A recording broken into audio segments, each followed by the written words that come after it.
Good evening, and welcome to this mayoral debate brought to you by the StarPhoenix and Broadway Theatre. My name's Heather Pearson, and I'm the editor-in-chief of the StarPhoenix and your moderator for tonight. First, I want to acknowledge that we are on Treaty 6 territory and the traditional homeland of the Métis people.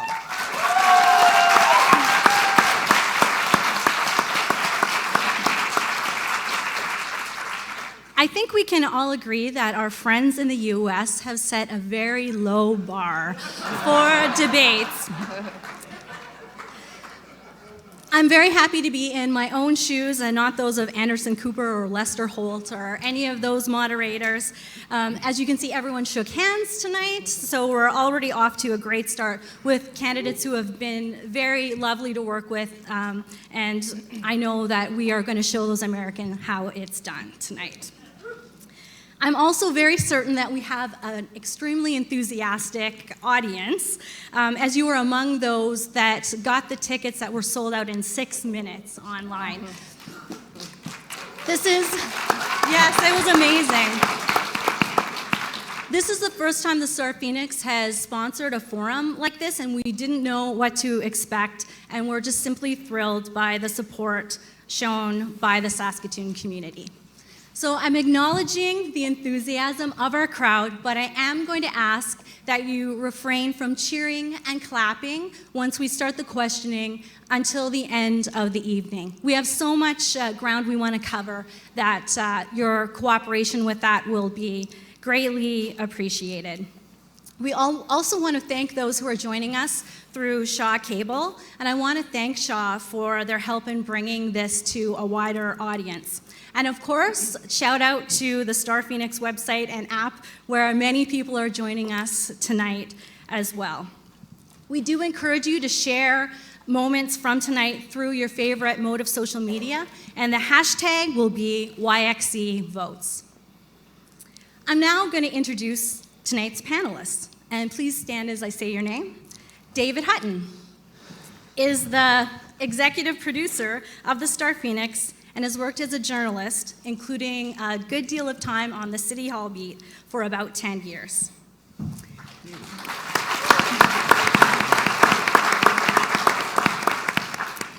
Joe Garcia is a faculty member in political science at the University of Saskatchewan and is widely recognized as an expert in municipal politics in this city and across the province.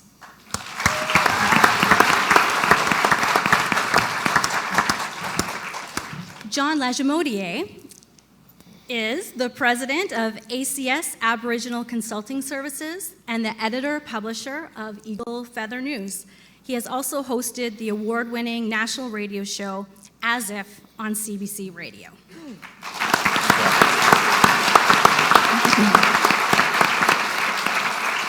Thank you, gentlemen. They've been hard at work crafting questions based on their areas of expertise and also input from the public.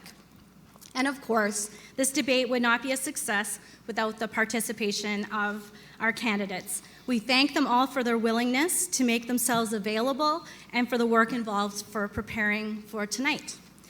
To introduce our candidates, I will now read biographies they have provided for this occasion.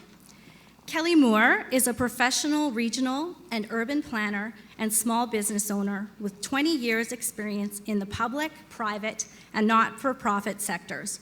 Her strong business acumen has contributed to her ongoing leadership success. She is a U of S alumni with a master's thesis in participatory democracy and land use. She has worked as a senior planner with the City of Saskatoon and recently held director roles with the provincial government. Her belief in authentic public service has touched many lives in Saskatoon. She received the Premier's Award for Excellence in Public Service for her outstanding work. All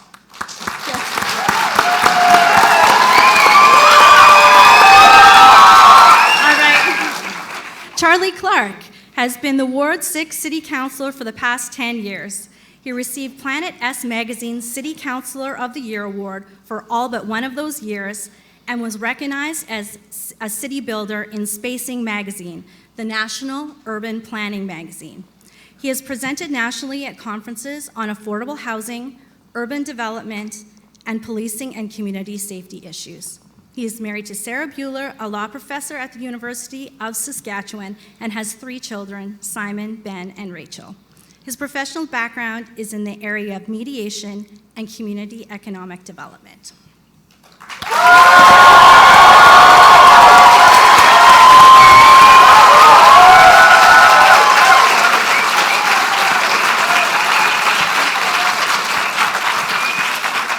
Don Atchison is serving his 4th term as mayor of Saskatoon. He was first elected to City Council in 1994 and was elected mayor in 2003. Don believes progress requires decisive action. Under his leadership, Don has guided Saskatoon through more than a decade of exceptional economic expansion and population growth in Saskatoon. For Don, leadership matters, and his cooperative leadership philosophy has brought together governments and private sector to build a great city for families while fostering a positive business environment. As a former professional hockey player and businessman, he uses his experience to turn challenges into opportunities and generate the greatest benefit for everyone living in Saskatoon. Don and his wife Mardell have 5 children and 12 grandchildren. And he always says, if anything teaches consensus building, it's having 5 children.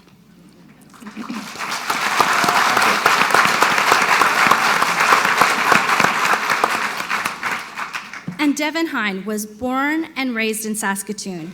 He was inducted into the Saskatchewan Sports Hall of Fame as a member of a Saskatoon Hilltops Canadian National Champion football team and is a team inductee to the Saskatoon Sports Hall of Fame. Devin also received Saskatchewan Arts Board commendation for Western-themed bronze sculpture depicting Saskatchewan history. Following in his father's footsteps, Devin attended the University of Saskatchewan, worked for a Crown Corporation and the family private industry communications tower infrastructure company.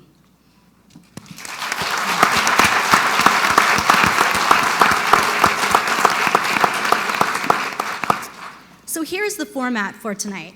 After our introductions, each candidate will have 90 seconds to make an opening remark answering this question: what is the defining issue of this election campaign? We will then move to questions from Dave, John, and Joe, rotating through them. Candidates will take turns in making 2-minute first responses to those questions. We will then give candidates a 1-minute opportunity to make a rebuttal. Candidates can pass on this opportunity to rebut by indicating they're not interested to the moderator. After the forum portion, candidates will have 2 minutes to make closing remarks. This is not a fully open debate. We ask that the candidates refrain from interrupting each other and keep to their allotted time limits. There's a timekeeper in the front row, and she will hold up a yellow card with 30 seconds left and red when time is up. We have a great deal of ground to cover, as I said, so let's get started. Again, I'm going to ask you to refrain from reacting, clapping, and cheering to the answers to the question until the very end. Ms. Moore, will you please answer our first question? What is the defining issue of this campaign? Thank you for the question, Heather. For me, the key issue is around out-of-control spending in Saskatoon. Right now, we have record debt at over $250 million, and every year we spend $30 million to service that debt. We've also seen over the past 4 years record tax increases at 22%, and simply that needs to change. Over the weekend, there was a robocall that simply provided ridiculous information about my view on taxes, and I want to take this opportunity to tell you what my priorities are as a mayoral candidate and as your mayor. First, accountability and transparency on taxes. I had to ask more than a month ago to get the preliminary budget released so the citizens of Saskatoon could make an informed decision about what the status of our taxes were. What we came to learn was that both Mr. Atchison and Mr. Clark decided to withhold that information, thinking it wasn't important. Thankfully, the people of the city agreed it was important, and the information was released, at least an interim budget. And what we saw was $3.8 3.89% tax increase. And that is before we look at the police budget as well as the other budget of growth. The other thing that's important to me is broadening and diversifying our tax base so that we can take the pressure off of residents and businesses. And third, I'm in support of growing employment in Saskatoon by growing business and entrepreneurship and creating opportunities for everyone to have a job here. Thank you. Thank you. We now move to Mr. Clark. The defining issue of this campaign is change. Because we are in a time of change and we know we have to change. The issue is what kind of change will lead the city to become the city we want to be. I have spent 10 years getting to know the talent, the strength, and the resilience that lies in our city. I've been working on changing the conversation about how to make a more livable city, a more affordable city, a city ready to thrive in an uncertain future. I'm ready to hit the ground running. And I know sometimes you can get bogged down by the day-to-day details, by the grind of working for long-term change, but I also know you have to stay hopeful, because as humans, we are driven by hope. And the role of the mayor is to harness that talent, that hope, to be ambitious about change. And I want to excite and engage all of you in change, so you feel a part of our community and the city that we can build together, because we are poised in a very special moment in the life of this great city. And we are building on the generations of the work that has gone before us. I am ready to lead this change because I have been leading change for the last 10 years with you. Change is the defining issue of this campaign. Thank you, Mr. Clark. Mr. Atchison? Thank you. On October 26th, you're going to have a choice: strong leadership and experience, or risk Saskatoon's future to inexperience. I ask you to look over the past 13 years at what we've been able to accomplish. Circle Drive South, the new Sastel Soccer Centre, the Shaw Centre, the Parkway Commuter Bridge, the traffic bridge, the reduction in crime that we've had in the city of over 40%. Someone with a vision for the future. Someone with actual details. I always hear about, I have a vision to make the city better. But what's better? We never hear that.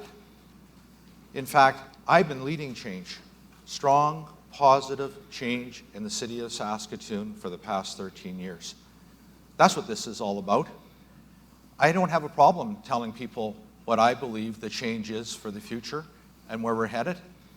Unfortunately, we don't hear that very often. We just hear generalities. On top of that, we keep on hearing about setting up more committees. And what I'm really afraid of in the end is that we're going to have paralysis by analysis in our community. Because in fact, what we need is direct dialogue with the citizens. And in fact, we continue to do that on an ongoing basis. The city of Saskatoon has had a tremendous growth over the past 15 years. 90,000 additional people moving to the city of Saskatoon, 50,000 jobs created, many, many immigrants that are coming here. Whoops, thank you. And Mr. Hine? No challenge that our city faces today is equal to the need to restore fiscal responsibility to the Saskatoon economy. Tax increases of nearly 20% over the last 3 years have increasingly deprived you and your family of their independence and freedom. Tax increases have harmed consumer confidence and endangered personal and business freedoms. The absence of economic growth in Saskatoon has created well-founded employment concerns. According to the recent survey done by Myers Norris Penny, over 64% of Saskatoon families, seniors, and workers are unable to handle their increasing monthly expenses and are within $200 per month of insolvency. Many are losing their jobs and have no money. Even the basics are becoming harder to afford. Shamefully, as the city property taxes keep going up, our quality of life that our senior citizens worked so hard to create for us all keeps going down. This is really about change versus more of the same, but it's about respect for taxpayers. And what you're seeing up here are gigantic spending programs, huge visions, things that will drive your taxes up at least another 20 to 25% over the next 4 years. If you want someone that's going to make sure that City Hall doesn't get out of control, I urge you to vote for Devin Hine. Thank you, all of you, for those opening comments. We're now going to turn to questions from our panelists, and Joe Garcia is going to kick us off with his first question of the evening. And Mr. Clark will be starting the answers this round. Thank you, Heather. The people of Saskatoon are interested in knowing both the roles and responsibilities of mayors and the importance of the mayors for effective governance and management of the city. With that in mind, I have a two-part question. What are the most important roles and responsibilities of a mayor beyond those or different than those of other city councilors? And secondly, how important is the mayor in ensuring the effective operation of city council, number one, and the effective management of City Hall, number two? So what are the roles and responsibilities of mayors different than other councilors, and how important is the mayor in the effective operation of city council and the effective management of City Hall? Thank you, Joe. That's a great question. In my experience and my view, the mayor sets the tone for the entire city. And the mayor plays a key role in helping make sure that as the city faces challenging issues and looks out over the horizon into the future to make sure that it's going to, it's aware of what's ahead and is setting itself up for success, the mayor has a unique opportunity to bring the best ideas to the table, to convene the talent of a community, and to identify the best practices in other cities, to make sure that whenever you get to the point when council is making a decision, you've got the best thinking at the table. And councilors on their own do not have the same access or resources or ability to pull that opportunity together. The mayor sets the vision for the city and then works with council as a whole, ideally, works with council as a whole to help identify what role each of those councilors can do. That's the way I want to be your mayor, to be a positive and collaborative leader that brings people together around the best ideas possible and set the tone. And the way you affect City Hall is you walk the talk. You get to know your employees, and you lead by example in having high expectations for what your employees are going to do, and establishing a positive, outcome-based culture at City Hall. Working with your council, not micromanaging the decisions, leading your administration, not waiting for their reports to tell you what you're going to do. This is what we need at this city right now in order to make sure that we're going to succeed into the future. And we have not got as solid and positive a collaborative council as we need in order to be set up for success. I'm excited about the possibility of building a team there, setting priorities, and giving the administration clear guidance about how to address the challenges we face. Thank you. Mr. Atchison. Thank you. Well, for the mayor has to be able to set vision. And the vision has to have details, not just talking about what you would believe at the 30,000-foot level. You need to have some meat on the bones. A prime example is Plan for Growth for a city of 1 million people. Oftentimes, people have said 1 million people, that's as many people as live in the province of Saskatchewan. Is everyone going to be living in Saskatoon? No. The fact is, if you look back, Calgary was the same Saskatoon was some years ago. They're a city now of over 1 million people. We need to be able to have that vision, to be able to plan for the future, to make sure we have the right city for everyone. The mayor also needs to be an administrator, needs to be able to do strategic planning along the way, to be able to work council through the situations that they need to, in fact, to get to the other end.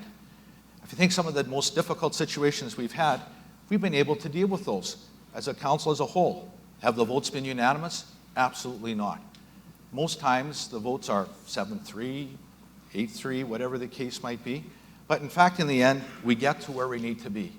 The mayor also needs to be a promoter of the city of Saskatoon, to be able to work in cooperation with both the federal government and provincial governments. We've had great relationships with Prime Minister Martin, Prime Minister Harper, And already we've had many announcements with the new Prime Minister, Prime Minister Trudeau, along with working with Premier Colbert and Premier Wall. As a matter of fact, if you add up those dollars over those few years, we're probably close to $1 billion that have come to the city of Saskatoon and many, many projects. We're managing. You need to manage the situation. You need to lead people.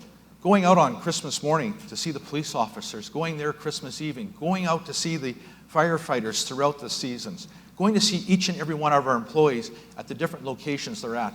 That's what good leadership's all about. It's being there with the employees and being there with the citizens of Saskatoon. Thank you. Mr. Hine. This question is about what kind of mandate is going to be set at City Hall. My co-candidates here all want to implement a vision that they have, not one that the voters have. We've got to really make sure that when we're sending somebody to City Hall as a mayor, which creates that mandate, that they're representing our voices. And in this case, I'm offering to take respect for taxpayers to City Hall. My co-candidates all want to create huge overspending, lots of debt. My two co-candidates just to my right here created over $57 million worth of debt just last year alone. They are incapable of managing City Council, to answer the second question here. They can't even work with each other. They argue with each other all the time. They blame each other for the overspending, the debt, the neglect of roads. And at the end of the day, they're not doing anything about it. Now they're up here trying to sell new plans, new ideas that they say that they want to implement. But for 20 years, Mr. Atchison has ignored voters. For 10 years, Mr. Clark has ignored voters. There's absolutely no excuse for that kind of behavior when you're an elected official. They are there to represent the voters, and they are not doing it. Thank you. And Ms. Moore. Okay, thank you. The role of the mayor is to represent the people first and foremost, and to ensure that the city and the work of the city is responding to the needs of the local community. And there's a number of ways that the mayor's role and I as mayor would do that work. Of course, it's working with your council and setting a vision and outlining the values. And those values have to come from the public that we serve, and that it has to articulate the quality of life, the safe communities, the future around sustainable planning, around budgeting, and so forth. Those things that we hear from this election and from the mandate. And then from there, we set values about how we're going to work together as a council. We have clear processes through the Cities Act and many other acts that guide sort of the procedures. But in terms of creating a good, healthy governance, we have to understand what the goals of each of the councillors are. What did they hear on the campaign trail when they were knocking on your doors that were important? And making sure that as mayor, I understand what the collective priorities are, and I'm using that to help inform and influence our agenda and our priorities. From there, we have to have the important conversation with the administration, whether it's the city manager and all of those general managers, but all of the staff need to know what we heard through this election, what the priorities are, what people are concerned about, what they know needs to improve. And that's one of the first things I'm going to do as mayor, is have an honest conversation with City Hall about all the concerns that I heard. There are things that are working better, and the mayor has to acknowledge and be a booster for the city, for sure. But when times are tough, we also have to acknowledge when things aren't going well and to have those honest conversations. The vision and the values need to be throughout the entire organization. Every employee at City Hall needs to know how they fit into that vision and how their work contributes and how they too serve the citizens. And as mayor, that is something that is such a priority to me and that I will be working on. The other thing is making sure that we're representing the values and the vision of our city at the national level. Sorry to cut you off. No problem. We will now move to the rebuttal round. So, Mr. Clark, you can start with anything you'd like to rebut in terms of that round of question. Well, first of all, yes, the mayor absolutely needs to listen to the citizens and talk to the community and understand the pulse of the community. But the role of the mayor actually goes beyond just giving citizens what they want. The mayor has a unique opportunity to help the citizens and the community as a whole see what we can achieve together, because the mayor has access to the whole picture and to the best ideas and the talent that can bring that together. One difference that I will bring as a mayor to what our current mayor is that I know that it takes more than just attending events to actually solve the problems you face. And attending 1,200 events a year, yes, you want to be a champion for the community, but that doesn't leave time to address the challenges we're facing.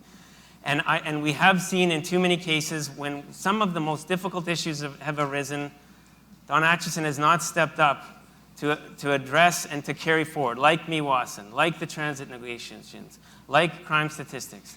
And I see a real opportunity for a mayor to help show Thank you, Mr. Clark. when the going gets tough, roll up your sleeves and tackle it. Mr. Acheson? Thank you ever so much. First of all, 13 years ago, we had a divided city. In fact, right today, the city has become more united than it ever has. We always used to talk about the west end and the east end of the city. Coming from a sports background, what that really means is you have sides. And in sports, one side wins and the other side is a loser. I prefer to think of the city, in fact, in the end, as having sides to it.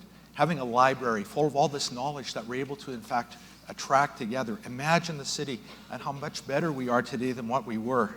After the election, council, in fact, gets together to determine the direction for the next 4 years with the mayor and the administration together as one. Inexperienced bureaucrats, right now what I'm hearing is they don't understand that. It's just not the mayor, it's council as a whole that does this together. 1,200 meetings. Wow. All I can tell you right now is, as your mayor, I will continue to be out there doing 1,200 meetings and functions each and every year, because I don't believe sitting in the ivory tower is what you need to do. Those things can be done at other times. Thank I you, want to be out Mr. there with the Acheson. public. Thank you. Mr. Hine? Well, Charlie just admitted that he doesn't want to listen to taxpayers. I don't know why he did that. It's really a bad move. And Don here just keeps on wanting to talk about all the money he wants to spend. So I don't think there's any real fiscal restraint here at all in my two co-candidates. And I think I'm just going to say that to rebut the three candidates here who have either self-interest or want to keep on going on City Hall here, I think I'm just going to say that City Hall needs to be focused entirely on respecting taxpayers and the voters. Thank you. Ms. Moore? The fact of the matter is that we absolutely need a change in leadership at City Hall. We need to change the culture, and there are a lot of things that aren't working. And the mayor is pivotal in being able to do that work. And I am the only candidate here who can represent that change. I have 20 years experience, as you heard in my introduction, working in government. I have influenced federal, provincial negotiations, overseen budgets of $150 million, and have had success in bringing divergent views together towards a common outcome and a common vision. And we need a mayor who can look at that collaboratively. It is simply impossible for Mr. Clark to be that change, and for Mr. Acheson has been far too close to the decisions and can't see the importance of the issues that we have in hand and has his head in the sand. Thank you. No, I'm sorry. Please refrain from applause. Thank you. John, we will now move to your first question of the evening. Thank you, Heather, and thank you, candidates, for putting your names forward. Appreciate your community service. The average age of an Aboriginal person in Saskatchewan is about 22 years old, and it's the fastest growing demographic in Canada. So how would you as mayor go about engaging that Aboriginal community, and what does reconciliation with that community look like to you? Mr. Acheson, I'll ask you to start this round. Okay, well, we've done a lot in that area already. I am so proud of what we've done over in Pleasant Hill with the St. Mary's School. That was a phenomenal project. One of the leading projects in all of Canada where you have health involved with the school itself. When you see the young children there today that have this new, vibrant school to be in, and how thrilled they are that people actually care and love them in that particular area. I think of One Arrow, where in fact we were able to put a gas station in there through treaty land entitlement. The housing that we in fact participated with them over on Avenue P as well. The relationships I have with Muskeg, the very first created commercial Aboriginal urban reserve in all of Canada is right here in Saskatoon, and I'm so proud of it. When we went to Ottawa with Muskeg to get the petrol can on 22nd Street, INAC said they'd never heard of a mayor and a reserve coming together as one to ask for treaty land entitlement. Saskatoon Tribal Housing, Council Housing. I think of all we've been able to do in that area. Chief Bear. This summer we canoed the South Saskatchewan River together, all the way from Whitecap down to the city of Saskatoon. What a wonderful experience together. What bonding we had through all of that. Being able to go golfing with him as well.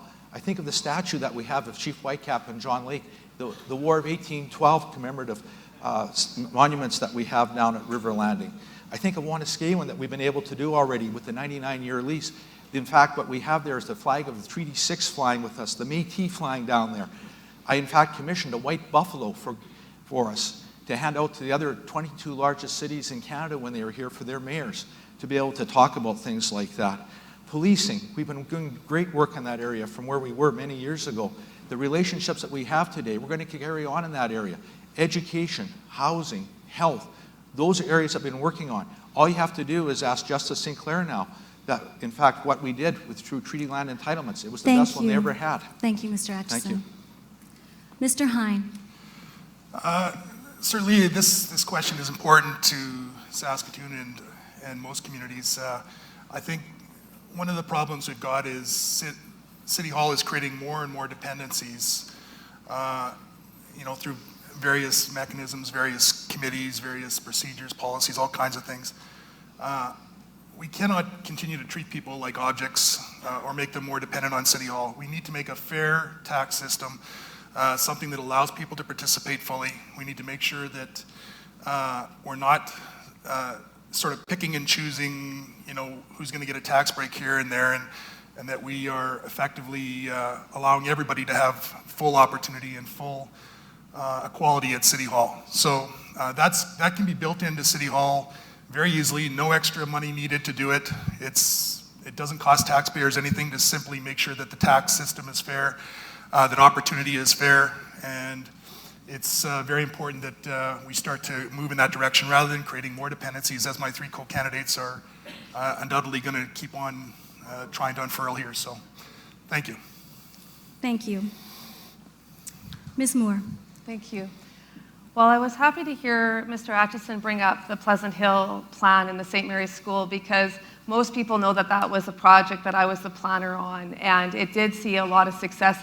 And it's a proven track record of where I want to ensure that we're engaging the community in the decisions that affect them, and that is my proven track record, is being able to identify where the priorities are, what the needs of the community are, by working side by side with different groups to be able to understand that.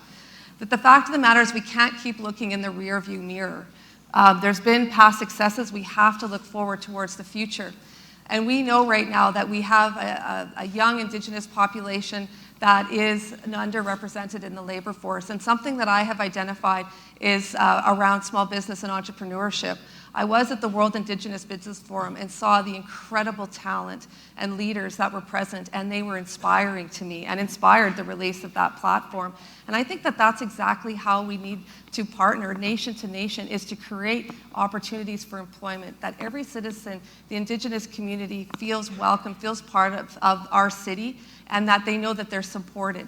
It also includes building, I think, formal governance structures, nation to nation, between the City Council and our Indigenous leaders, that there's formal mechanisms in place to have regular conversations about city matters that are important to both nations. It starts with a mutual respect of how we together will be leading the city's future. And so for me, as your mayor, you can expect that those are priorities for me. Those are things I've released in my platform. And I also want to work with organizations like the Saskatchewan Indian Institute for Technology and Gabrielle Dumont, as well as the Sask Polytech, to create opportunities for learning so that people who are looking to get into the trades and other opportunities are included in our society, and partnering with those organizations to do that. Thank you. Thank you. Mr. Clark. Ensuring that the young Indigenous population of this city feels like this is a city that welcomes them and there's a sense of belonging and they're supported to succeed here is not just important for them, but it's important for this whole city to succeed in the future. 4 years ago, I got a call from a young gentleman named Andre Baer. He was a grade 12 student at Oskayak High School. And he asked me what the rules were to put up a flagpole on the front yard of Oskayak High School. Because he had the idea that he wanted to fly the Treaty 6 flag right there on Broadway. Because of the growing sense of pride that was developing in Oskayak, which has had tremendous success in recent years. And he did. He worked and he went through the process and was successful. And if you go down in front of Broadway, you'll see that it was because of his initiative. At the World Indigenous Business Forum, there was a tremendous panel of young leaders: Jairus Swidrovich, Chantal Hunjit, Tennille Bair, Jack Saddleback, filled with hope and ideas and courage about and optimism about the future. This is going to be crucial, that whether it's in our workplaces, whether it's in relations with our police, whether it's in our schools, whether it's in City Hall, whether it's on the streets and the names that the streets have in this city, that as young people from all walks of life, and the Indigenous community in all walks of life, walk through the city, they know this is a city where they belong, and they're treated the same and supported in the same way my children are to succeed in this city. The role of the mayor is to set the tone, to build those relationships and to create the opportunity and the spaces for everybody, all the young people in the city, to see where they belong and can fit in. And I will work closely as mayor with those groups and build the ways forward to make sure that they feel a sense of opportunity to participate and be part of shaping the future of this city. Thank you. We'll now offer the opportunity for rebuttal. Mr. Atchison, would you like to start? Thank you. The first thing is, I didn't really hear much about relationship building. And really that's what it's all about, is building relationships leader to leader. I think of over the years when I started in 1994 as a city councilor, and I was told that I would have to go to Musgate to collect the back taxes there, or the monies that were owing for the overpass on College and Circle Drive. And I said, I'm just the councilor, that's not my role. And I was sent over there, in fact, to deal with that particular situation. And we were able to come to an agreement over that. And we built a tremendous relationship of trust. And that's what this is all about, is being able to build trust. With SIT, for example, with bus passes, when we had that particular situation, young women, young men with families that couldn't afford to come to their classes in the wintertime, we were able to work out bus passes with them on a very quick scenario. The World Indigenous Business Forum that was held here in Saskatoon, the largest one ever in the history of that particular situation, right here in our community, and I'm proud that the City of Saskatoon was able to be part of that with them. When we talk about City Hall too, it's about having more employees. Thank you for your rebuttal. Mr. Hine. My three co-candidates here are all advocating for increased dependencies on City Hall. It really is not a good thing. We need to make sure that we're fostering freedom in people and not enslaving them to City Hall through new sorts of programs, all kinds of studies. These things are not going to help anybody. We need to make sure that the tax system is fair, that we're not going to be spending huge sums of money on essentially making sure the mayor can meet with people. There's more than enough access for the mayor and the community. It doesn't need to have extra money spent on it, as my three co-candidates are suggesting here. Severing the chain of dependency that's ever increasing with what my co-candidates are suggesting here is a really smart thing to do. It saves taxpayers money. It really helps. We can make sure that people have their freedom back. We don't need to create more dependencies of people on City Hall. Thank you. Ms. Moore. Thank you. The other thing I wanted to discuss, just in follow-up to Mr. Atchison's comments on relationships, and I agree that's absolutely critical. And what we have here, too, that we need to acknowledge is the Truth and Reconciliation Commission. And in there were a number of recommendations for all orders of government, as well as, of course, municipalities.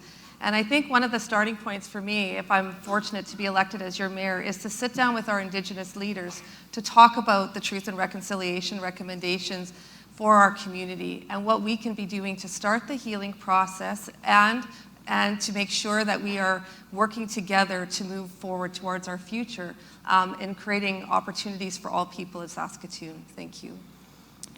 And Mr. Clark. Well, and the good news is that the City of Saskatoon declared the Year of Reconciliation leading from June of 2015 up till June of this year. And the Office of the Treaty Commissioner worked with the city and with many, many other leaders in the city to convene people, many of you who are in this room today, to work together and identify what are going to be the next steps for reconciliation in the city. So it wasn't just the Indigenous community, it was actually many, many, including new immigrants and people from all parts of the city. And there has been tremendous work done that the mayor can play a leadership role in. I have worked with this group. I have attended meetings. I attended both of the national events that occurred here, or the first national event and then the follow-up. And the key next step is going to be to take have those serious conversations and build that capacity in the whole city so that we recognize this is everybody's issue. It's not just an issue for the First Nations, the Métis community, it's an issue for all of our citizens. Thank you. We're now going to move to a question from David Hutton. And Mr. Hine will ask you to start after he gives you the question. Thanks, Heather. Taxpayers, as we've heard tonight, are looking at a 3.89% tax hike without including growth or the police budget. Come budget talks in November, what, if anything, would you advocate is cut or which service reduced to lower that increase? Thank you. We need to shelve those programs that are going to be unnecessary services, for sure. Duplication of libraries, things like that are really nice visions, but I think we've got to make sure we're not spending money on things that are going to really waste taxpayer money like that. So I think the other part is as well that... Let him answer, please.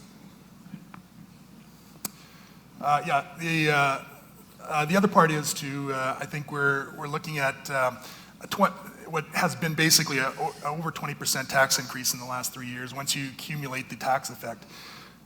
Kelly Moore doesn't seem to understand that. She thinks it's around 17.9. She can't even get the math right on that one. So I think we're looking at a real problem with how the budgets are calculated.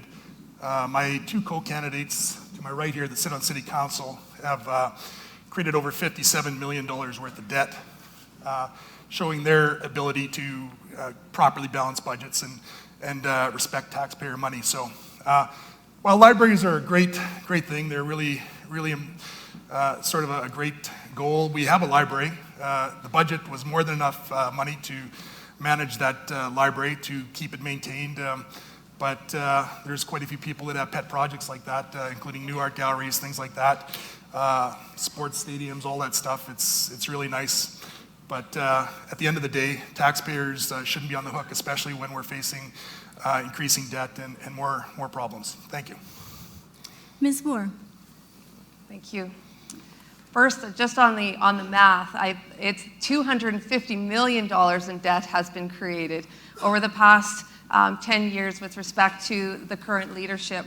And we're paying over $30 million a year in interest, and it's expected to double. In the next 5 years, our debt will be close to $500 million, and our interest payments on that could be close to $60 million, and that's not including inflation.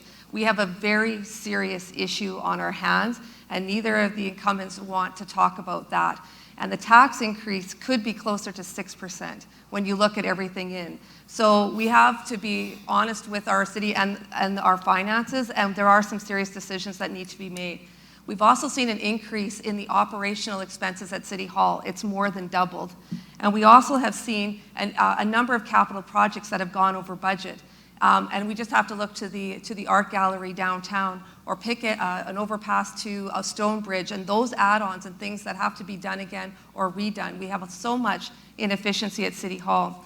So my priority, of course, here is making sure that we improve our procurement processes so that we're reducing the risk of contracts going over budget to taxpayers. That needs to go back to contractors. I want to grow our city inwards and upwards. Right now, growth does not pay for itself. For every neighborhood we develop, 10% of that is unfunded, which means the taxes go to you as the taxpayers, and we need to make sure we're infilling. And I have released 5 different policies on my platform to help us do that effectively.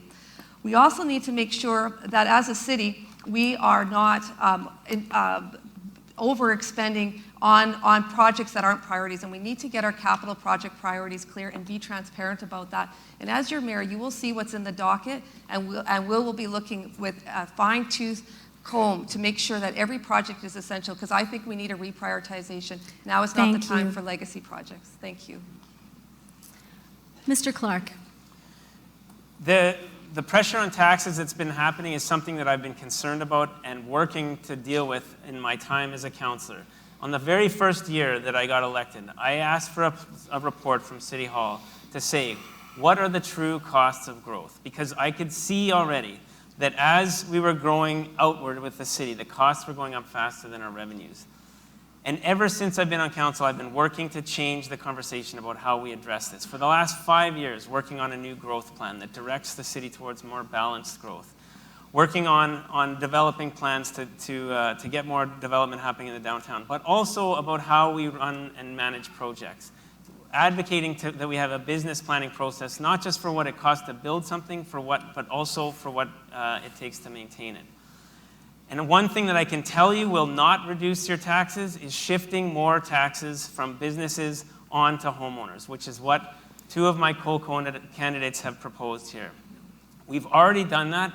From 2001, before I was elected, to 2010, there was a shift from businesses onto homeowners that accounted for $8.5 million and a 14% tax increase for residents. This is one of the reasons we have not got the resources we need to pay for everything that's already been built, to run the services that you need. And now that we have proposals to do even more of that shifting, and we will not attract businesses to the city and grow our economy if we cannot look after the infrastructure that we already have.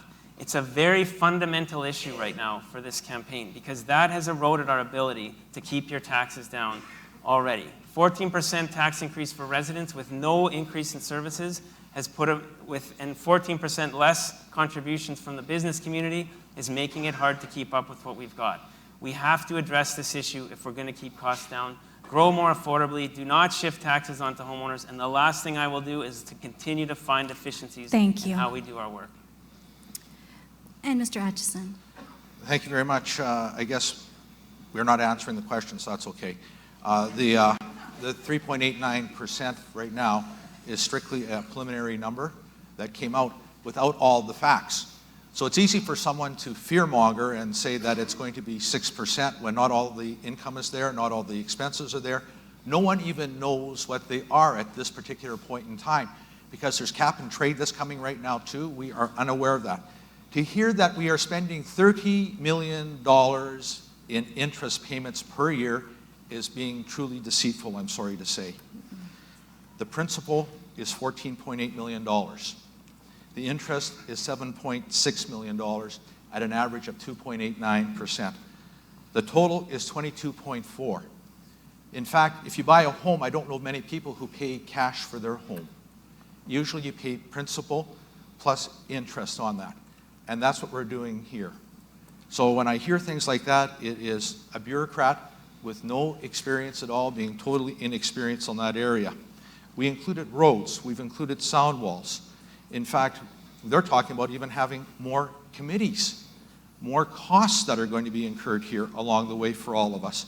Circle Drive South, we heard about over-expenditure. Circle Drive South came in at approximately $30 million under budget. The Civic Operations Center had a savings of over $160 million for us. We hear about growth costing money. That would mean that if there is no growth in the city of Saskatoon, your taxes will never go up. Zero growth, zero tax increase. That's what they're implying, because they don't want to ask the real question. If you had zero growth, how much would my taxes really go up in the end? No one has wanted to answer that question. I've been asking for that answer now for 22 years from our administration, because I want to know the answer. Businesses talking about that, well, there's a flip-flop if I ever heard one. I want more businesses in the Saskatoon, but I want them to pay more taxes too. Thank you. We'll now go to the rebuttal round, and we'll start with Mr. Hine. I guess first of all, it should be mentioned that Kelly Moore, on the last issue around Aboriginal issues, directly profited from a contract with the city. It would be very difficult for her to act as mayor if there was that kind of a conflict of interest. Charlie Clark here as well, he is attempting to pit business and residents against each other on the tax issues. And Don, he basically said the same thing last time he raised taxes 7% in 2014 and 15, 2013 and 14, and the last increase as well. So 20% increases, and Don said the same basic thing. Thank you. Ms. Moore. Okay. I have to acknowledge here, Mr. Clark has said that he's been trying to make changes and has been asking questions, and then had released a piece around trying to save $500 million. That could have been most effectively done 10 years ago by putting the policies in place to support infill development in the first place. It's easy after the fact, after 10 years on council, to say we're going to make changes now, but we've missed the boat, and a lot of the turning points that should have occurred along the way didn't happen. And now I've already released a number of platform pieces to ensure that we are having a more sustainable development and that our growth is more sustainable. And Mr. Atchison says we don't know what the dollars are. We've got the chairman and a vice chairman of, as they say, $1 billion corporation who neither of them know where the expenses are. We have to expect more from our municipal government, and we have to expect more from our mayor. And I will be transparent on where our dollars are, and you will see incremental updates on taxes over time so that you have the information you need to be informed about where the budgets are. Thank you. Mr. Clark. This is the exact spot that I'm in, folks. I have on my one hand a gentleman, Don Atchison, who continues to deny that there's even an issue with the growth plan, with the fact that growth has not been paying for itself, which we know the dollars are there. And on the other hand, a candidate who is wanting to propose the tax increase and assuming that you can just come in and on your first day in office change the way you grow a city. Here's my record on this. I have developed and implemented with the community the Broadway 360 plan for growth. I have developed and implemented neighborhood infill guidelines to help to change the growth plan for the city within neighborhoods and accommodate infill better. I have also helped to work with this to develop the city center plan, and we have now got ready to go a growth plan that develops a more balanced plan for growth for this community. It takes time. And when you're working against the status quo, it takes even more time. But I have learned what it takes to create this change. Thank you. Mr. Atchison. Thank you. Well, first of all, when we talk about tax increases, I think we need to talk about what has the tax increase been across other cities like Calgary, Edmonton, Regina, and Saskatoon. The other part is when we're talking about the split here, we hear from Charlie about the differential. But all it's been is what we're talking about is 70% and 30%, that those numbers stay the same into the future. That if businesses grow, that they would pay less. If they grow less, then they would pay more. It's interesting how it's been framed that particular way. It's unfortunate. On top of that, we're talking about a 4-year plan. And again, this is all about bureaucratic inexperience once again, because we don't get the numbers just like anyone else does until the administration brings the plan out. We don't sit beside them while they're doing it. And on the other side, Charlie, it's interesting how you're taking all the credit for all the planning in the community that's positive, but nothing that's gone negative. I don't seem to see you stepping up for that either. Thank you. We are now going to move to the next question from Joe Garcia. Thank you, Heather. In different ways, you've all touched on this question, but I would like to see it addressed very directly. And this has to do with negotiating agreements, partnerships, and the projecting a positive profile for the city. How important is the mayor in the actual negotiations of agreements with other governments, partnerships with organizations, nonprofit and for-profit, and in terms of projecting a positive profile of the city? What do you consider to be your greatest strengths in being able to negotiate agreements and partnerships and in projecting a positive profile of the city at the provincial, national, and international level? In short, what kind of positive difference will you make in terms of negotiations and in terms of projecting a positive profile of the city of Saskatoon? Ms. Moore? Okay. Well, the mayor is absolutely essential in projecting a positive image of the city and a profile of our city. The mayor needs to understand all aspects of our city in terms of who our community is, where our different neighborhoods, our different businesses, our growth opportunities, our industry, our enterprise. Also needs to understand our services and the services we provide and the services that we need. And being able to articulate what we do well and really have the finger on the pulse of what it means to truly be Saskatoon and a Saskatoonian.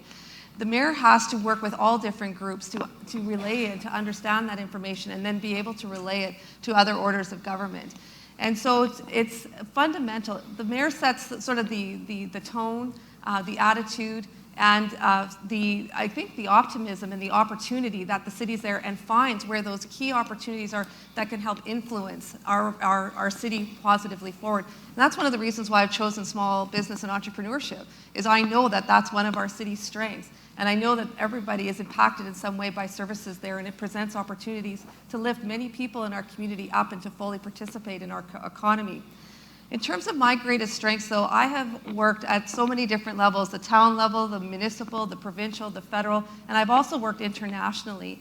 And what my greatest strength is being able to, through the chaos of all of the different interests, all of the different details, to be able to find a path forward and to help other people find the path forward. When the task seems daunting, or the project seems overwhelming, or the way seems impossible, what I've always been able to do is find a way forward for us. And I have a proven track record on many different projects at so many different levels working on that. And that is what my greatest strength is, and being inclusive of the people in representing that in moving us forward. Thank you. Thank you, Mr. Clark. I think the key thing when you're trying to represent a city and look for ways to build strong partnerships and relationships and seek opportunities to work with other people is to always remember that everybody has something to bring to the table. And in my ward and in the issues that I've dealt with, the things that I'm most proud of are the moments when I've helped take situations where people were polarized, like in Broadway between residents and landowners, or with the issues around homelessness between businesses and community organizations within the community, and actually engage everybody and make sure they sit together at the table together and identify what are the strengths and ideas that you bring to the table, and not get caught into us-them thinking that you're pro-business, you're anti-business, you're left or you're right, or you're downtown versus suburb, or resident versus landowner. Those are the same traits and attributes that I would bring to any of those negotiating tables. A careful listen, not stereotyping people, not assuming you know what they already think before you walk in the room. And then building that relationship on the basis of where you can find common ground. And then establishing with creativity, curiosity, the ability to always look for new ways to work together to find solutions. It's going to be very important in Saskatoon. We have regional growth planning that we need to do. We have relationships we're going to be building with First Nations who are building and developing land here. We need to have strong relationships with the provincial government, the federal government, and different business groups throughout the city, throughout the province. Saskatoon is the economic engine of the province and will continue to shape the economic future of this province. And the key is to have a mayor who's engaged, who's curious, who's serious, and who's willing to listen and understand what each party brings to make sure those agreements are as strong as possible. Thank you, Mr. Atchison. Okay, thank you very much. I thought we wanted to hear some examples, so I'll certainly be glad to give you those examples too. Because truly it is about building relationships over a period of time. Not, in fact, being out there in the public as some would like, in fact, to have media sprawls, whatever the case might be. I, in fact, believe that working behind the scenes in a lot of cases pays off so much better. And in fact, you're able to come to a much better decision in the end for everyone. There is not winners and losers. Everybody is a winner, and that's what's so important. All you have to do is look at Gordie Howe Circle Drive South Bridge. Look at Gordie Howe Bowl Saskatoon Minor Football Field. Look at the Potash Corp at Kinsman Park, the facility there, $9 million gifted to us. We in fact have the Parkway Commuter Bridge, traffic bridge that we're able to do through a P3. The Civic Operations Center, over $160 million in savings there. Being able to work together with service clubs, immigrant groups, the Aboriginal community is exceedingly important to be able to work with too. I think with the partnerships that we've been able to build there in housing and in businesses together. 15 new schools in the city of Saskatoon, working with the Saskatoon Public School Board and the Greater Saskatoon Catholic School Board. In fact, they have community centers and that built in those particular places together, working as one. 1 and 1 got us far more than 2 in the end. 16 lanes of bridges here in the city of Saskatoon. Over $1 billion, approximately over $1 billion in funding from the federal and provincial government through having great relationships. Developments in that.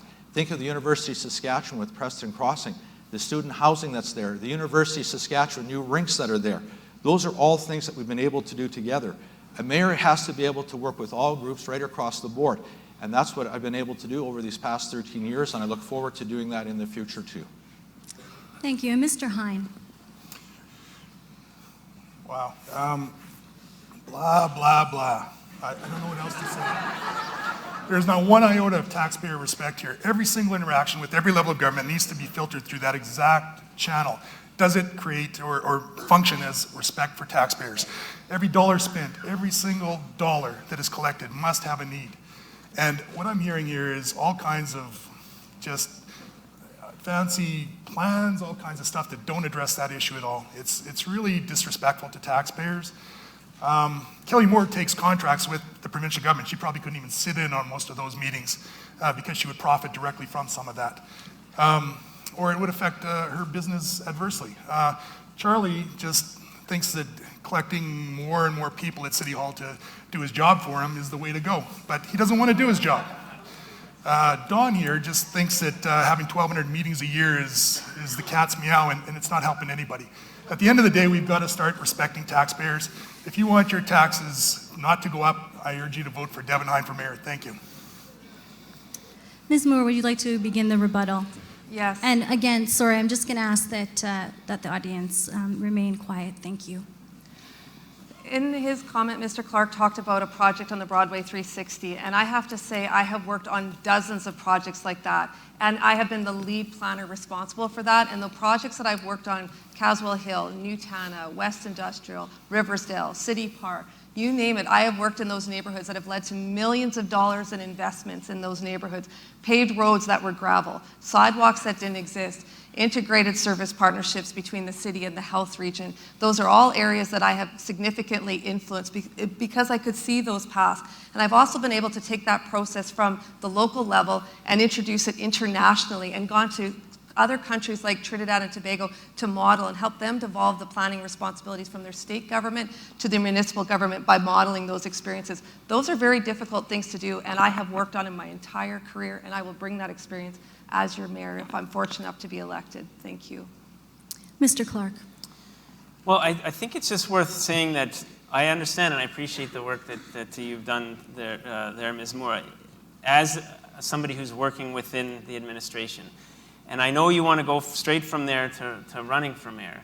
The issue is that it's different to be in the public eye and to make decisions in a governance role, and to have that public accountability for the decisions that you're making. And that's the experience that I have. And I understand there's some things that I would have liked to have seen happen faster, and there's some progress that it would be nice to achieve in more quickly in the work that we're doing. But it's hard work changing the culture of the way you do things, especially when you're working within a public governance council, within the eye of the media, and with all of those things. And I have learned what it takes to create a cultural shift and to make changes, to get us set up to the point right now where we have so many of the pieces in place to seize on the future and to create that change that brings everybody along in the process. Thank you.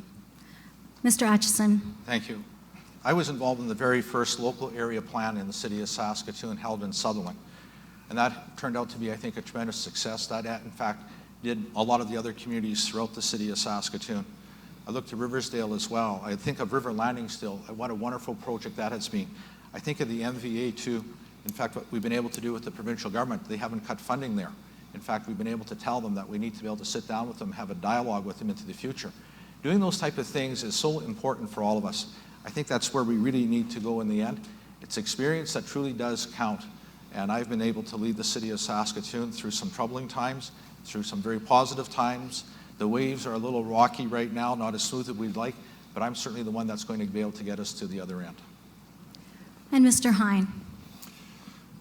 Well, I guess Don, around the time that he was doing the Sutherland thing there, was also trying to build a dome over Saskatoon. So that would have cost taxpayers $80 million along about 20 years ago. So really, again, no respect for taxpayers, just, unbelievable lack of fiscal restraint. Kelly Moore would like to discuss all of the interactions she has with the other levels of government, but it's just, again, a conflict of interest. If she's elected mayor, she wouldn't even be able to sit on in most of these meetings, so it'd be very ineffective. Charlie is just, He just wants people to do his job for him. More committees, more studies. Doesn't have any leadership skills at all. Last 20 years or 10 years in Charlie's case, you've seen nothing happen in the city except taxes go up and quality of life go down. So time for us to start interacting with other levels of government with the eye on saving taxes, not spending them. Thank you. We're now going to move on to John's next question. And Charlie, Mr. Clark, if you could start that round. Thank you, Heather. Folks, policing is probably the biggest budget item in our city, and it's constantly in the news in our territory. So how do you see the Saskatoon Police Service going forward into the future? And also one of the more contentious issues, I guess, in the last year is how do you deal with the policy around carding? So, thank you. Thank you, John. Well, these are two big questions for sure. First of all, the only way we're going to create more community safety, and our police chief agrees, and police chiefs across the country agree, you won't do it by trying to arrest your way out of crime. You need to address the gaps that exist right now between our human service organizations where people are continually falling through the cracks and ending up on our streets and in our jails. 70% of the calls that police officers are making today are mental health, family breakdown, addictions, issues that are not safety or crime. They're about neighborhood well-being. When it comes to carding, this goes back to your question about young Indigenous people feeling a sense of belonging in the city. There was no policy in place when this issue arose. And the absence of a policy creates a vacuum that does not build confidence and does not give clarity about how do we ensure that there's a balance between the protection of the rights of individuals and police officers doing investigative work. In my view, there should be no arbitrary police stops for information. That the only time police should be stopping people and gathering information is when there's a legitimate investigative purpose. And now we have to define that and make sure that that's clear and do it in conjunction and in collaboration with the community. As a member of the Board of Police Commissioners, I have advocated for that process, to engage the public, to make sure that we use the process of talking about carding to actually build confidence in how we do things and do it in an engaged way. And that it is crucial that we do that right and make sure that as whatever the police do, it's all about building relationships within the community. Because if they don't have a strong relationship with residents, they can't do the investigative work when the crime happens. And so the whole model needs to change in order to integrate police with human service agencies, and that's my policy on carding as well. Mr. Atchison. Thank you. One crime is one too many, and I certainly stand with the victims. Every time we don't prevent a crime, we create a victim.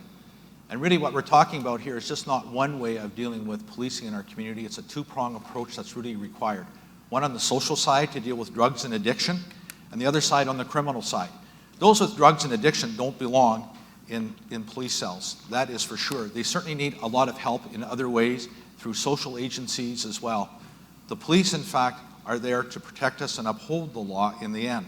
When we talk about street checks, and that's what we do in Saskatoon, our street checks, I believe that street checks are an integral part of policing in our community. Our police chief has even said without being able to have street checks, there isn't much point of officers being on the street. We average about 2 stops per day for street checks. And in fact, when you think about it, it's exceedingly important because what happens when they stop some young person on the street at 2 or 3 o'clock in the morning that might be 14 or 15 years old, don't you think it would be important to ask them why they're there? If they're younger than that, 8 or 10 years old, why are you on the street? Shouldn't you be at home right now? Who's going to look after them? The police stop, they ask them those questions, they try to dissertate where they should be going. A lot of times they end up with the police service in the end trying to find them a home for the evening. By the same token, if you see someone walking down the back alley at 3 o'clock in the morning with a television strapped to their back, don't you think the police service should stop and ask them if they need some help to take it home? Wouldn't that be the right thing to do? I think it really is myself. In fact, those are things that we're talking about here. We're talking about making sure that all citizens in the city of Saskatoon have a safe community to live in. If they're out in the streets, they need to have a home to live in. Those that are in their homes want to stay safe and secure at all times. Thank you. Mr. Hine. These are exactly the same things that Charlie Clark said 10 years ago and Don Atchison said 20 years ago and have been saying all along here. There is no difference in what they're saying today, and the crime has gotten horrible in Saskatoon. There are violent criminals wandering our streets, looking for people to victimize, and we've got to make sure that our police have support and that the people that are committing those crimes understand that the police will find them and put an end to what they're doing. So as far as carding, Charlie seems to want to complain about the carding, but probably it's more related to him getting yellow cards for talking too much. I think the fact of the matter is we've got to start to address the crime issue, and diverting money away from the budget to essentially build big art galleries or Charlie's version of that kingdom, it's not going to help anybody. We've got to focus our budget on issues like crime, like roads, like keeping taxes affordable. And these people don't respect taxpayers. I'm the only one up here that actually respects the taxpayer dollar, and I will keep your taxes from going up if you elect me. My name is Devin Hine. Thank you very much. Ms. Moore? One of the most important things of the municipal government is to ensure that the people feel safe. And I recognize that we have to also work with the provincial partners, the community-based organizations, people in the community associations, to ensure that everybody is doing their part to keep Saskatoon safe. And the challenge that we have is that we continue to be the crime capital of Canada. We continue to have an increase in the severity of crime and also in property crime. And we have a serious problem, and we need to acknowledge it. Clearly, the status quo approach that we're doing is not working. I met with the police chief today to talk about my plan for addressing crime in Saskatoon, and it is to establish a task force. This is not a more resource group. This is a group that will be committed to acknowledging that Saskatoon should be one of the safest cities in Canada. Every person, no matter where they live, should feel safe. Every business, no matter where it's located, should feel safe.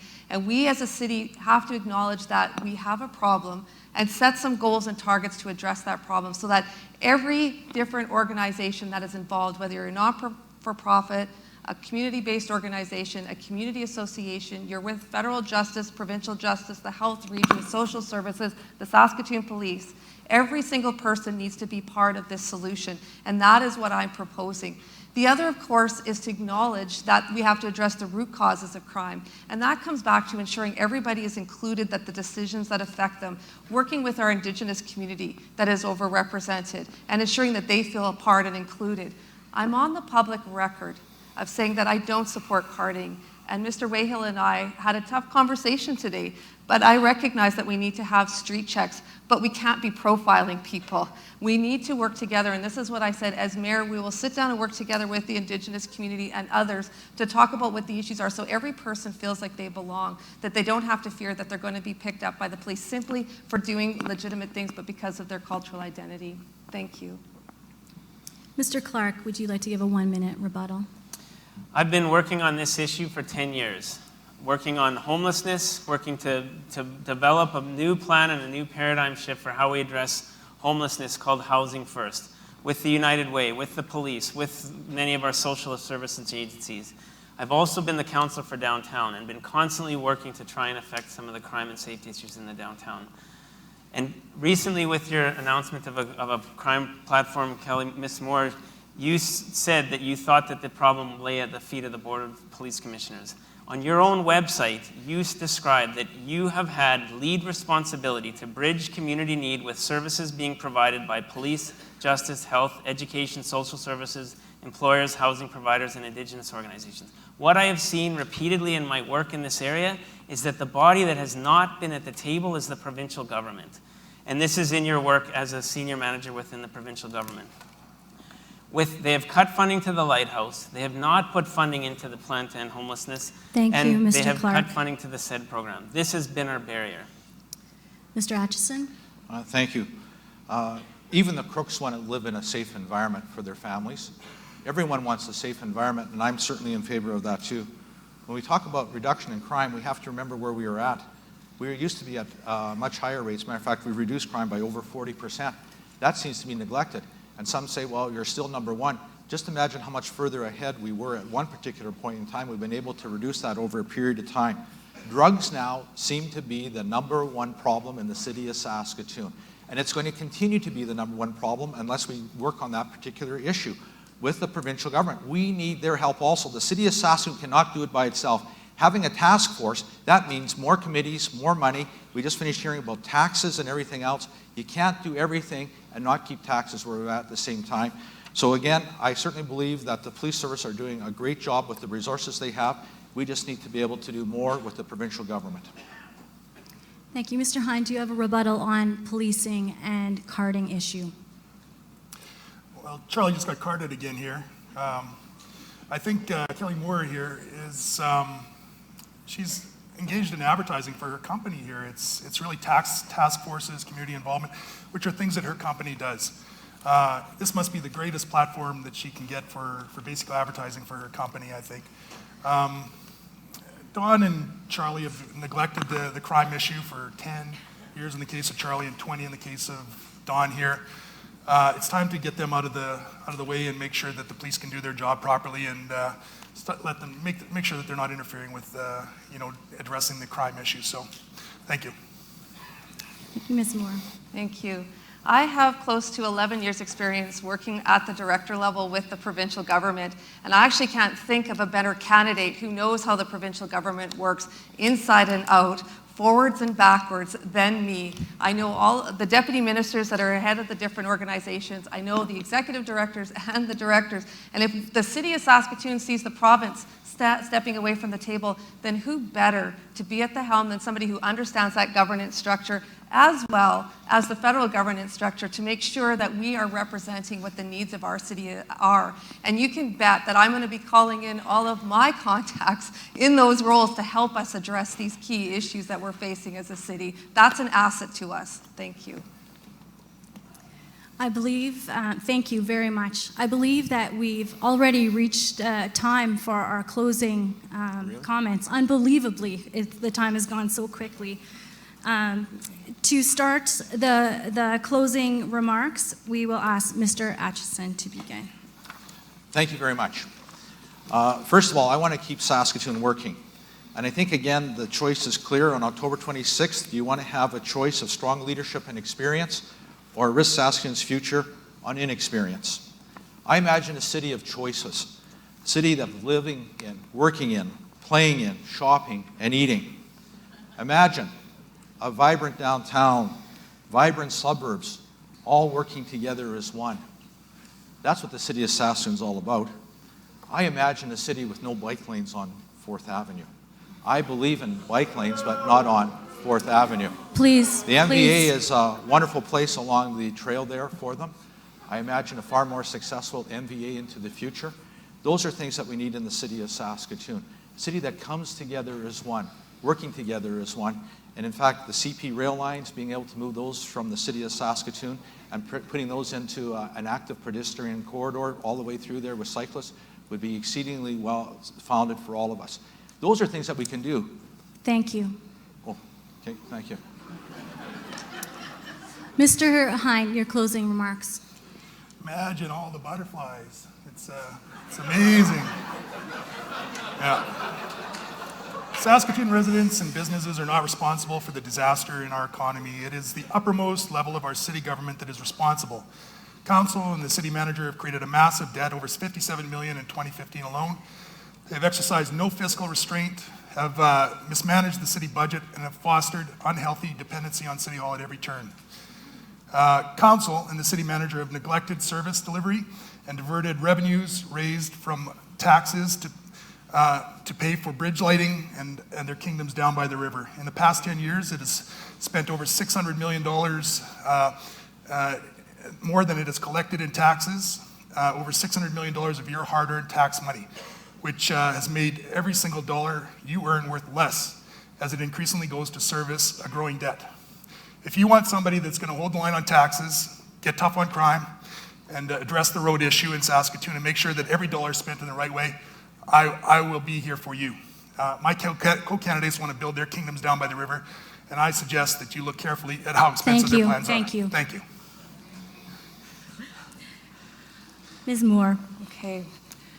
This election is all about change and the changes that are needed at City Hall.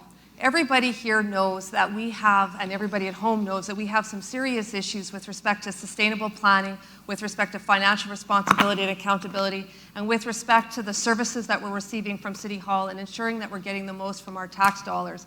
I am the only candidate that is uniquely qualified and positioned to help address these issues as your mayor. I have 20 years experience working in government, in non-for-profit and for working in business, and I have a proven track record in whether it's planning, which we heard tonight, it's federal, provincial negotiations, it's human resources negotiations and contracts, or it's $150 million budgets. Those are all things that I've managed over the past number of years, including having a small business. And we need somebody who, with that kind of qualification, to take a fresh look at City Hall, to bring a new perspective, and to help us find a proper path forward. Thank you. And Mr. Clark. Harvard economist Edward Glaser wrote a book called The Triumph of the Cities, and he studied cities for over 1,000 years to figure out why some cities have succeeded and others have failed. And his conclusion was that cities are ultimately about people. The most resilient and successful cities are the ones that have paid attention to the needs of their people. Sarah and I chose Saskatoon as the place to raise our family. And we've been embraced by this city and its opportunities. I love this city. I want to see everyone succeed in this city, to live good lives. This morning I met with students from St. Edward's Grade 8 Eco-Justice Program, here studying the election to understand how the decisions that we're making are going to affect their future. And this afternoon I met with seniors who told me their concerns about rising costs of living and safety in their neighborhoods. And when I hear today from a supporter that they want to put up a lawn sign for me, but they're concerned about hurting my chances because they're the only Indigenous person on their street, and they're worried that it might look bad for me, put up that sign. Thank you.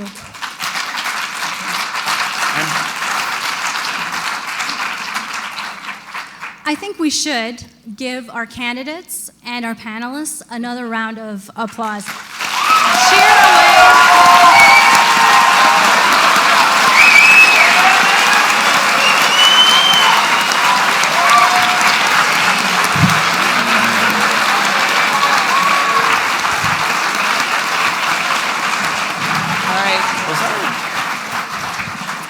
Good job. We don't want to take for granted the sacrifice of time and with family that these candidates make. Yeah, you too. Thank you. Thank you. Yeah, thank you. Okay, we'll just ask for a little order just to end off the evening. So this wraps up the event tonight. We know the information and opinions shared will help you all, both those in the building and those joining us online and through the magic of television when you cast your ballots. On behalf of the StarPhoenix and the Broadway Theatre, I want to thank you all for being here and have a very good night. Good job. Yeah.